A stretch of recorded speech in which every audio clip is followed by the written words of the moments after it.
Nous, on était allés au conclave qui nous a pris 3 mois, dont le premier objectif c'était de désigner le leader, celui qui devrait nous représenter aux élections présidentielles. Malheureusement, au fil du temps, ceux-là qui étaient même les initiateurs du conclave nous ont dit qu'on n'est pas allé au conclave pour désigner un candidat unique, mais pour se battre pour les réformes. Et vous avez pu comprendre comment ces partis politiques étaient devenus une véritable menace, avec des invectives, des attaques, des calomnies en ce qui concerne la personne même de Jean-Pierre Fabre et de l'ANC. 9 mois avant les élections, on connaissait la stratégie de UNIR. La stratégie qui était bâtie en 3 points. D'abord, le premier point, c'est la situation des opposants cabiais qui collaborent avec l'ANC.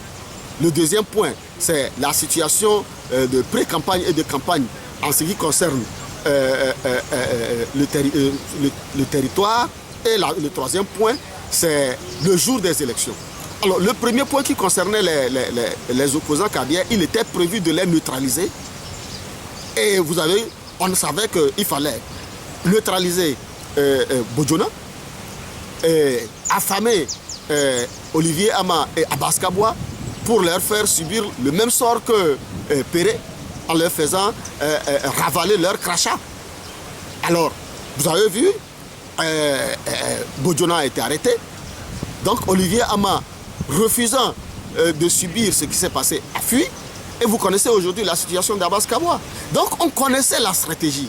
Et ensuite, le deuxième point qui concerne la situation de pré-campagne et de campagne, c'était d'empêcher l'ANC et son candidat de pénétrer surtout la partie septentrionale, fixer l'électorat des plateaux et désorganiser les élections dans le Golfe et dans le Zion. Donc pour nous, il fallait d'abord briser le signe indien pour ce qui concerne la partie du Nord. Et vous avez vu Jean-Pierre Fabre, non seulement il a pénétré le Nord, mais c'est qu'il a pris une bonne partie de l'électorat du Nord. Vous avez vu pendant les élections l'adhésion populaire à Mango, dans le Tandjoa, dans Tone, même à Mandouri, à Saint-Cassé. Jean-Pierre Fabre avait soulevé le peuple. Donc il avait brisé ces signes-là. Mais l'UNIR avait prévu 2 choses.